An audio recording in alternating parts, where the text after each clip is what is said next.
Hello दोस्तों और प्यारे बच्चों, चलिए आज हम सॉल्व करते हैं यूनिटरी मेथड। सीखते हैं आज यूनिटरी मेथड या एक एक नियम। ये सवाल जो क्लास 5th के बाद जितने भी एंट्रेंस एग्जाम होते हैं, चाहे सैनिक स्कूल हो, चाहे नवोदय विद्यालय हो, या कोई भी अन्य एंट्रेंस एग्जाम हो किसी भी स्कूल का, उस सब जगह पूछे जाते हैं। और वैसे तो ये सिंपल मेथड से बच्चे बहुत आसान विधियां हैं, इसमें केवल एक गुणा भाग की संक्रिया इसमें होती है। लेकिन जिस विधि से आज मैं आपको बताने वाला हूँ ये सवाल हल करना, इससे न केवल एक एक नियम हम बहुत जल्दी सीख जाएंगे, बल्कि गणित के बहुत सारे चैप्टर को भी अगर हम इस विधि से हल करें तो हमें गणित बहुत आसान लगने लगेगी। जो बच्चा पहली बार भी इस वीडियो को देख रहा होगा तो मुझे विश्वास है कि अगर अंत तक देखेगा तो बहुत आसानी से इस एक एक नियम को हल करना सीख जाएगा। और साथ ही हम उन सभी सवालों पे चर्चा करने वाले हैं जो सैनिक स्कूल, नवोदय विद्यालय या अन्य किसी भी कंपटीशन में पूछे जाते हैं। तो चलिए शुरू करते हैं यूनिटरी मेथड।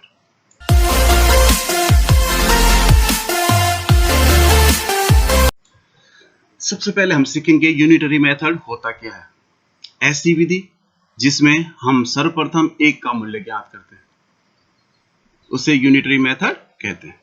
देखिए, इसका नाम ही एक एक नियम है। एक एक नियम का मतलब, अगर एक का मूल्य दे रखा है, ज्यादा का ज्ञात करना तो बड़ा आसान है। लेकिन अगर ज्यादा का दे रखा है, फिर जैसे मतलब किसी चार वस्तुओं की वैल्यू दे रखी है, 6 की ज्ञात करनी है, तो पहले हमें एक की ज्ञात करनी पड़ेगी।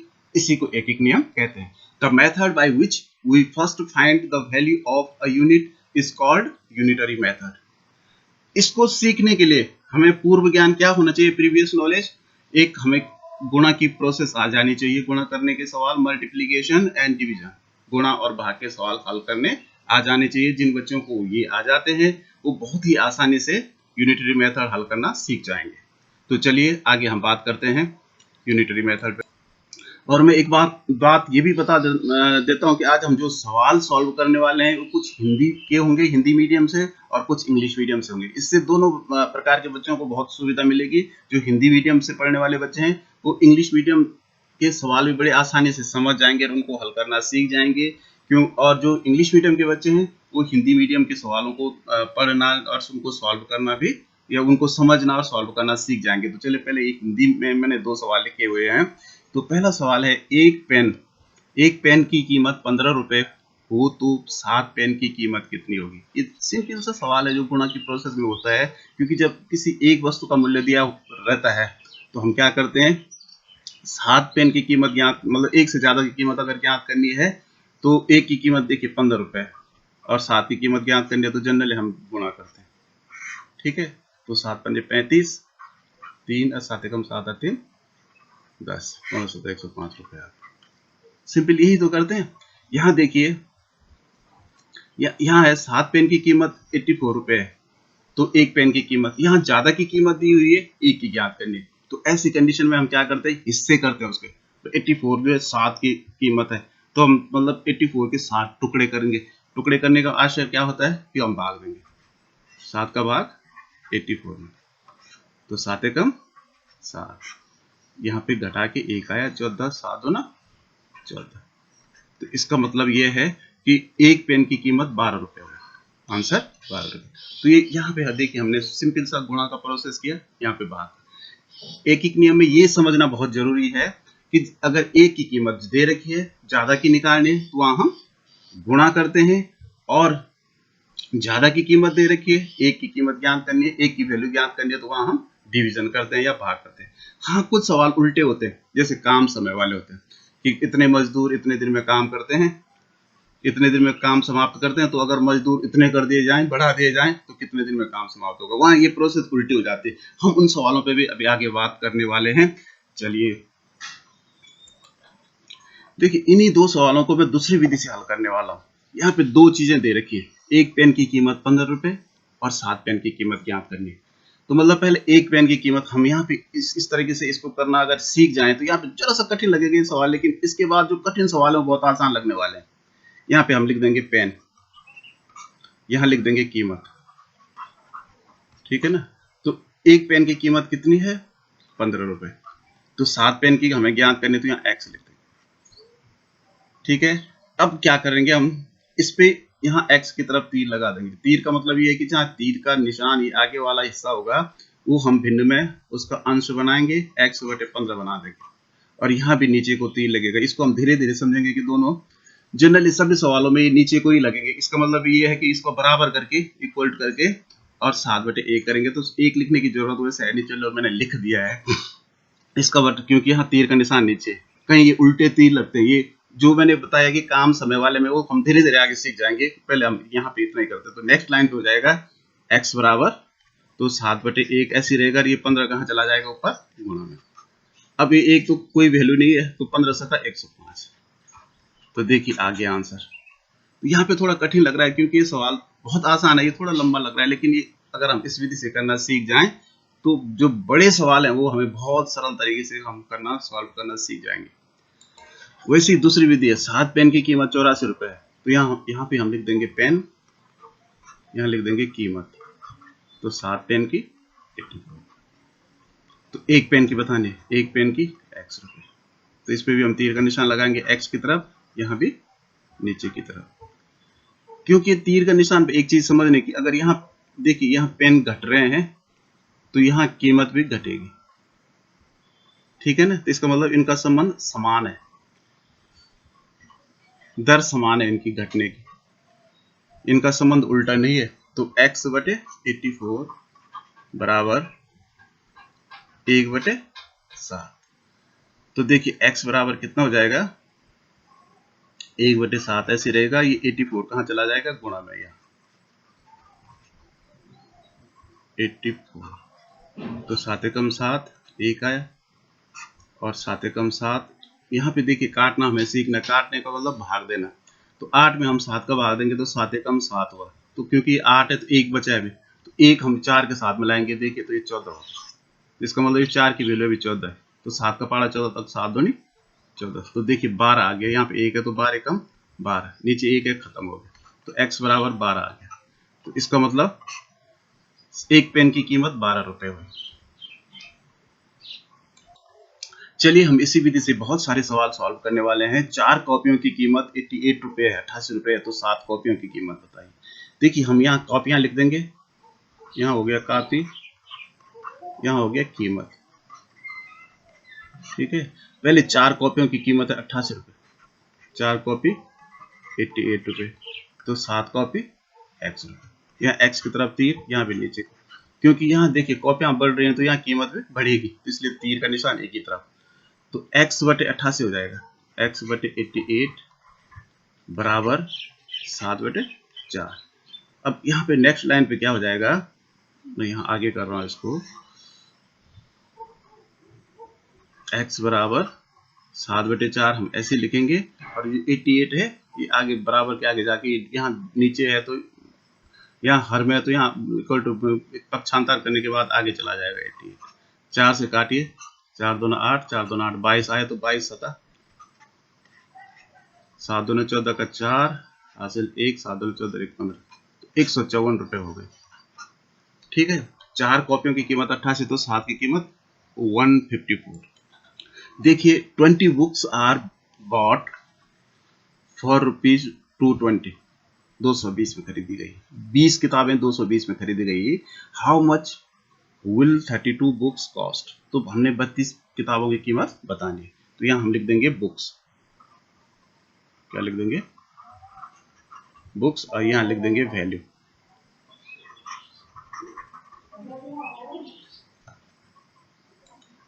ये वैल्यू लिखिए, चाहे इसमें प्राइस लिखिए, चाहे रुपीज लिखिए, कुछ भी लिखिए जो आपको सही लगता है।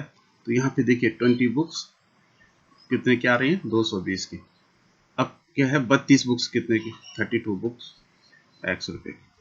ये नीचे और ये भी नीचे, क्योंकि यहाँ बुक बढ़ेंगे तो कीमत भी बढ़ेगी। तो x/220 इक्वल टू 32/20, ठीक है ना।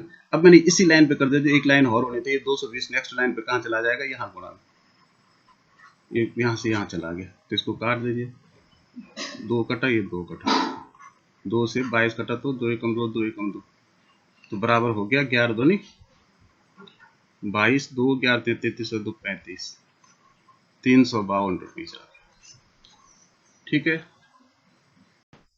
नेक्स्ट क्वेश्चन है find the cost of 30 notebooks at the rate of 20 पर दर्जन।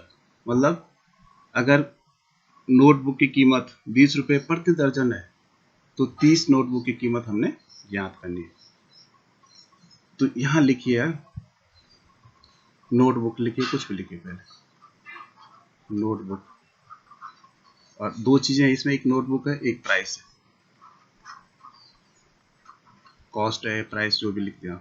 तो नोटबुक पहले कितने, क्या प्राइस है 20 पर दर्जन, दर्जन का मतलब 12, तो नोटबुक 12 20 की, ठीक है 20 पर दर्जन मतलब 12 नोटबुक 20 रुपए की है, तो 30 नोटबुक कितने की x, ठीक है एक ही तरफ लगेंगे क्योंकि नोटबुक बढ़ेंगे तो यहाँ कीमत भी बढ़ेगी। तो x बटे 20 इक्वल टू 30 बटे 30/12।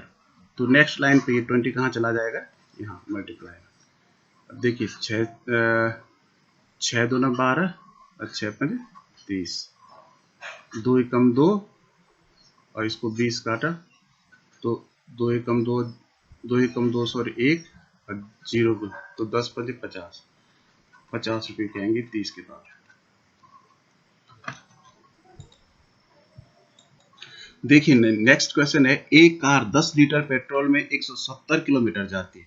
देखिए इसमें दो चीजें हैं, सीधा लीटर है, पेट्रोल है और किलोमीटर है। तो एक जगह हम पेट्रोल लिख देंगे और यहाँ लिख देंगे किलोमीटर। तो पेट्रोल है 10 लीटर तो 170 किलोमीटर जा रही है, तो 225 किलोमीटर दूर कितने लीटर में जाएगी। अब देखिए तो यहाँ पेट्रोल हमें ज्ञात करना है तो x और यहाँ 225, ठीक है। तो हम क्या करेंगे x की तरफ तीर और यहाँ पे नीचे को तीर इसलिए लगेगा क्योंकि यहाँ देखिए किलोमीटर बढ़ेंगे तो पेट्रोल भी बढ़ेगा, दोनों का समान दर है, मतलब बढ़ने की दर है दोनों की। तो x बटे 10 बराबर 225 बटे 170।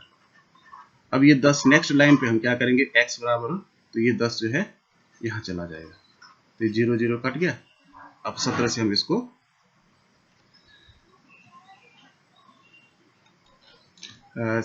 इसको डिवाइड करेंगे, 17 कम 17 और यहाँ भी 17 कम 17। देखिए 25 में हमने भाग दिया तो 17 कम 17 हुआ, तो यहाँ कितना बचा 8, 85 हो गया, तो 17 5 85।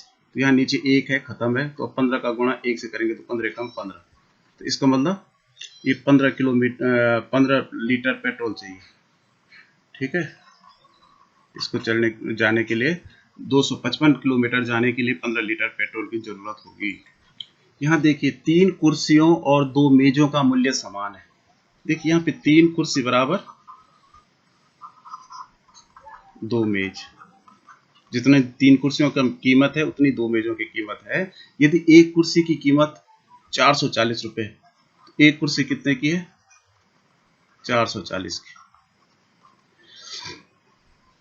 तो एक कुर्सी और एक मेज की कीमत बताई हमने, एक कुर्सी और एक मेज की कीमत बतानी है। तो यहाँ पे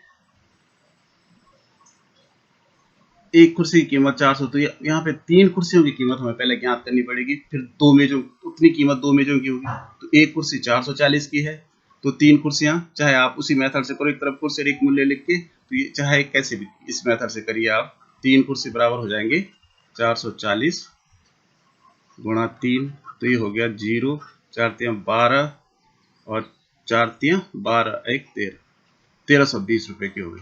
तो इसका मतलब 1320 रुपए के 2 मेज भी हो गए, 3 कुर्सियां भी, क्योंकि उनकी कीमत बराबर, 3 कुर्सियों की कीमत और 2 मेजों की। तो एक मेज की कीमत कितनी हो जाएगी, एक मेज की कीमत हो जाएगी, जब 2 मेज की 1320 है तो इसका आधा हो जाएगी 2, तो 2 से काटिए, 2 छक्का 12 भाग देंगे हम, तो यहाँ पे 2 छक्का 12 1 12 फिर 2 छक्का 12 0, 660 रुपये। अब एक मेज की कीमत 660 रुपये हो गई, तो एक कुर्सी कितने की है 440 की, तो इसमें 440 हम और जोड़ देंगे, तो दोनों, क्योंकि हमने एक कुर्सी एक मेज का मूल्य बताना है, 6 4 10 का 0, 6 4 10 1, तो 1100, 1100 रुपये में एक कुर्सी और एक मेज मिलेगा। The cost of 5 books and 4 notebooks is 100। देखिए यहाँ कॉस्ट दे रहे कि 5 किताबें भी और 4 कॉपियों दोनों को मिला के 100 रुपये है। If the cost of a book is 12, अच्छा एक किताब की कीमत दे रखी है 1 बुक इक्वल टू 12 रुपीज। तो find the cost of 1 notebook. अब हमने एक नोटबुक की वैल्यू ज्ञात कर ली। तो ये ठीक इस पे थोड़ा दूसरा मेथड से हम करेंगे, क्योंकि एक बुक की वैल्यू दे रखी है, तो क्योंकि यहाँ 5 किताबें हैं तो पहले हमें 5 बुक्स की वैल्यू ज्ञात करनी पड़ेगी। तो चाहे आप उस विधि से करें बुक और वो लिख करके, चाहे यहाँ पे शॉर्ट मेथड में करना चाहें तो शॉर्ट मेथड से 12 गुणा 5 तो 60 रुपये की होगी। इसका मतलब ये है कि 60 रुपये की अगर बुक्स हैं तो इसमें 4 कॉपी और 5 किताबें मिला के 100 रुपये है, तो इसका मतलब 100 में से हम 60 को कम कर देंगे तो 40 रुपये की कितनी कॉपियां होगी? 4 नोटबुक होगी, 4 नोटबुक्स। अब हमने किसकी वैल्यू बताने? एक नोटबुक की। तो जब 4 नोटबुक 40 रुपए की हो गई तो एक नोटबुक कितने की हो गई? 40 बटे मतलब 40 में हम 4 का भाग देंगे, तो इसमें भाग दिया तो 4 कम 4 और 0 10 रुपए की हो गई। ठीक है। Mayank can walk 128 kilometre in 16 hour. देखिए इसमें दो चीजें, एक तरफ तो किलोमीटर है, एक तरफ आवर है। तो 128 किलोमीटर जाता है 16 आवर में। What distance can he walk in 3 hour. तो 3 आवर में 3 घंटे में कितना जाएगा? x। तो इसको ऐसा करेंगे। यहाँ भी देखिए, यहाँ आवर बढ़ेंगे तो यहाँ किलोमीटर भी बढ़ेंगे, तो x बटे 128 इक्वल टू 3/16। तो ये कहाँ चला जाएगा? नेक्स्ट लाइन पे। मैं यहीं पे कर रहा हूँ, मेरे पास जगह कम है। 128 देखिए 16 कम 16 15 16 96 16 17 112 16 28 128 16 का भाग जाएंगे तो 16 28 128 होता है, 8 बार भाग जा रहा है। तो 8 दिया 24 28 तो 24 यानी 24 आवर में जाएगा इतनी दूर। 24 किलोमीटर जाएगा, सॉरी 3 घंटे में 24 किलोमीटर जाएगा मयंक। तो यहाँ पे आवर नहीं होगा बल्कि क्या हो जाएगा? किलोमीटर। यहाँ पे देखिए शरद एंड्स डॉलर का निशान है, डॉलर बोलते हैं इसको। इतने डॉलर कमाता हो 48,000 इन क्वार्टरली। देखिए क्वार्टरली का मतलब होता है, क्वार्टरली किसे कहते हैं? क्वार्टर बोलते हैं चौथा हिस्सा। तो एक क्वार्टरली यहाँ पे वर्ष का चौथा हिस्सा कितना होता है? 3 माह। यानी यहाँ मंथ, एक तरफ आप मंथ लिख दीजिए, एक तरफ डॉलर लिख दीजिए कितना कमाता है। ठीक है। तो यहाँ पे हो गया मंथ, क्वार्टरली का मतलब 3 महीने में कमाता है 48,000 डॉलर। तो what is his annual income? Annual का मतलब वार्षिक इनकम। तो 12 महीने में कितना कमाएगा? तो यहाँ ये नीचे को, क्योंकि यहाँ देखिए यहाँ मंथ बढ़ रहे हैं तो यहाँ इनकम भी बढ़ेगी। तो x बटे 48,000 इक्वल टू 12 बटे 3। तो नेक्स्ट लाइन पे ये 48,000 कहाँ चला जाएगा? गुणा में। यहाँ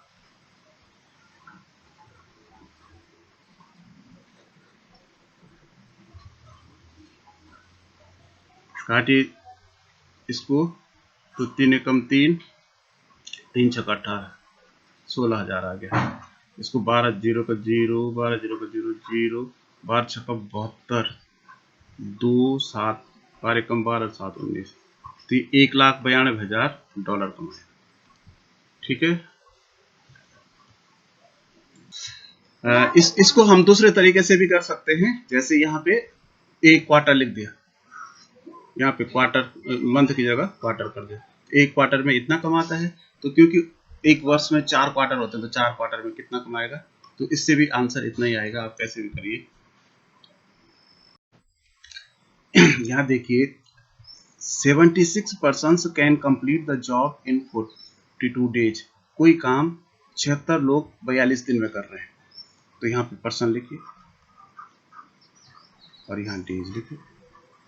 तो पर्सन हो गए 76 और ये कर रहे हैं 42 डेज में। In how many days will 56% do the same job. अब पर्सन हो गए 56, यहाँ डेज हो गए x। तो यहाँ देखिए तीर का निशान उल्टा, भाई यहाँ x की तरफ यहाँ उल्टा आएगा। क्यों आएगा? क्योंकि देखिए यहाँ पर्सन जब आदमी घटते हैं तो यहाँ दिन बढ़ जाते हैं। काम का संबंध हमेशा उल्टा होता है, क्योंकि जब आदमी घटेंगे तो ज़्यादा दिन लगेंगे, जब आदमी बढ़ेंगे तो दिन कम हो जाएंगे। तो इनका संबंध उल्टा है, इसलिए तीर के निशान इसके विपरीत जाते हैं। तो इसको समझिए x/42 इक्वल टू 76/56। तो ये नेक्स्ट लाइन में 42 कहाँ चला जाएगा? यहाँ। ठीक है, अब काटिए। 7 का भाग जा रहा है, 7 8 56 और 7 छक्का 42। यहाँ देखिए 4 का भाग जा रहा है, 4 दूनी 8, 4 एकम 4, 3 36 बदल 4 9 36। 2 से इसको काटे, 2 एकम 2, 2 3 6। तो नीचे 1 आ गया, खत्म हो गया। तो 19 ત્યાં होते हैं 57, 57। तो 57 डेज में करेंगे 56 लोग। यहाँ देखिए 15 masons can build the wall in 20 days. तो यहाँ मैसोन लिख दीजिए एक तरफ, यहाँ एक तरफ डेज लिख दीजिए। तो पहले मैसोन कितने हैं? मिस्त्री 15 हैं और 20 दिन में कर रहे हैं। How many masons will build the wall in 12 days. 12 दिन में कितने मिस्त्री बनाएंगे? यहाँ 12 कर देंगे, यहाँ x मिस्त्री हमें ज्ञात करना है। इसका संबंध भी क्योंकि उल्टा होगा, क्योंकि यहाँ देखिए कम दिन में बनानी है तो यहाँ मिस्त्री ज्यादा लगाने पड़ेंगे। मतलब इनका संबंध उल्टा है। ये उल्टा संबंध केवल याद रखना है, 2 ही जगह होता है। एक जहाँ आदमी काम करते हैं दिनों की संख्या में, और एक राशन पे होता है। जहाँ मतलब कोई राशन है 10 आदमियों के लिए 5 दिन की राशन है, अगर 20 आदमियों के लिए कितने दिन चलेगी? तो क्योंकि जब आदमी बढ़ेंगे तो राशन के दिन कम हो जाएंगे। ठीक है, तो 2 ही जगह उल्टे तीर लगते हैं, बाकी हर जगह उल्टे तीर लगते हैं। तो x/15 बराबर 20/12। अब ये नेक्स्ट लाइन पे ये 15 क्या हो जाएगा? x बराबर हो जाएगा, ये गुणा में यहाँ 15 यहाँ चला जाएगा। देखिए 3 से काटिए, 3 चको 12, 3 पंजे 15, 4 से काटिए, 4 एकम 4, 4 पंजे 20। तो नीचे 1 आ गया, खत्म हो गया। तो 5 पंजे 25। देखिए 25 मैसोन चाहिए, यहाँ बढ़ गए मैसोन, तभी जाके 12 दिन में काम समाप्त होगा। यहाँ देखिए इन ये हॉस्टल 120 स्टूडेंट्स, यहाँ स्टूडेंट लिखिए एक जगह। देखिए स्टूडेंट हो गए 120। कंज्यूम इतने केजी राइस भाई? 2160, 2160 केजी राइस, यहाँ राइस लिखिए। तो इतने राशन खाते हैं 2160 केजी पर मंथ, एक महीने में खाते हैं। How much rice will be consumed by 80 student. अगर स्टूडेंट 80 होंगे तो देखिए यहाँ पे दिन नहीं, यहाँ चावल की मात्रा, इसलिए इसका संबंध यहाँ x हो जाएगा। तो ये मैंने कहा था राशन पे उल्टा संबंध होता है, लेकिन वो दिनों के साथ होता है। क्योंकि यहाँ देखिए राइस, यहाँ स्टूडेंट घट रहे हैं, तो राइस की मात्रा भी घटेगी। तो इनका संबंध समान है, एक जैसा है, क्योंकि दोनों घट रहे हैं। अगर यहाँ पे इतना होता है कि 120 बच्चों के लिए यहाँ पे दिन होते कि राशन इतने दिन चलती है, तो 80 बच्चे होंगे तो कितने दिन चलेंगे? तो यहाँ संबंध उल्टा होता, तब तीर उल्टे लगते। तो क्योंकि यहाँ दिनों की संख्या ना होकर चावल की मात्रा है, इसलिए इस उल्टे लग रहे हैं। तो x/2160 इक्वल टू 80/120। और नेक्स्ट लाइन पे कहाँ चला जाएगा? गुणा में यहाँ 2 1 6 0 21। ये 0 कटा, ये 0 कटा। देखिए 12 से कट रहा है, ये 6 से काटते, पहले 6 दूनी 12 और 21, 6 तियां 18, 3 36 हो रहा है। तो 6 छक्का 36 कट रहा है। 2 से 2 एकम 2, 2 एकम 2, 1 बचा 16 हुआ, 2 8 16। अब इसको बराबर करके नीचे 1 आ गया, तो 18 0 का 0, 18 8 136। तो यहाँ पे आ जाएगा 136 केजी राइस खाएंगे। 1360 केजी राइस खाएंगे। ठीक है, सॉरी, इसको यहाँ पे गुणा मिस्टेक हो गया। 18 0 का 0, 18 8 144 होता है। 18 8 144 केजी राइस खाएंगे। ठीक है, ये गलत हो गया था। देखिए अब मैं बताता हूँ, इसी मेथड से हम बहुत सारे सवाल कर सकते हैं। हम इसको प्रतिशत वाले सवाल भी, जैसे मानो कोई बच्चा है 20 में से 10 नंबर ला रहा है, हम बोलेंगे इसका प्रतिशत निकालो, तो इसका मतलब इसमें दो चीजें हैं, एक है पूर्णांक मतलब टोटल, और एक है प्राप्तांक जिसे कहते हैं कि उसमें से कितना लाए। तो 20 में से कितना लाया, 10 लाया, तो इसका प्रतिशत बताना है, तो 100 में से कितना लाएगा, x लाएगा। तो इसको हम ऐसा करके और इसका भी प्रतिशत हम ऐसे निकाल सकते हैं। ठीक है। इसके अलावा देखिए समतुल्य भिन्न है, जैसे मानो कोई भिन्न दे रखी है 3/5 बराबर इक्वल टू, यहाँ आपने भरना है और यहाँ दे रखा है 50। तो इसका भी हम समतुल्य भिन्नों को हम एक तरफ अंश, ये अंश हो गया, एक हर हो गया, तो एक तरफ अंश लिखा, एक तरफ हर लिखा। तो यह अंश 3 है, हर 5 है, तो यह अंश हमें ज्ञात करना है, तो x, यहाँ हर 15 है, तो इसका भी तीर ऐसा करो और इसको आगे सॉल्व करेंगे, तो इस मेथड से हम तुलना वाली विधि से हम निकाल सकते हैं। इसी प्रकार से हम अनुपात के सवालों को, जैसे 2:3 समानुपात 8:x, तो इसको भी हम ऐसे ही कर सकते हैं। ठीक है ना, तो एक तरफ 2 लिखा, दूसरी तरफ 3, फिर 2 की जगह 8 हो गया, तो 3 की जगह x, तो इसको ऐसा करके हम सॉल्व। इस तरह से बहुत सारी गणित में हम बहुत जगह इसको तुलना, इस तरह से सवालों से तुलना करके हम सॉल्व कर सकते हैं, और इससे हमारी बहुत अच्छी प्रैक्टिस होती है। एक तो काटने के, पक्षांतर करना हम सीख जाते हैं। एक बार सीखना में जरा सा पहले दिक्कत हो सकती है, लेकिन 2-4 दिन अगर हम प्रैक्टिस करेंगे तो हम सारी मैथ्स को हमें बहुत सरल लगने लगेगी इस वाले मेथड से। ठीक है, तो मुझे विश्वास है कि आप लोगों के समझ में आया होगा, और अगर आपको ये अच्छा लगा वीडियो तो इसको लाइक जरूर करिए और सब्सक्राइब भी चैनल को जरूर करिए, और थैंक्स।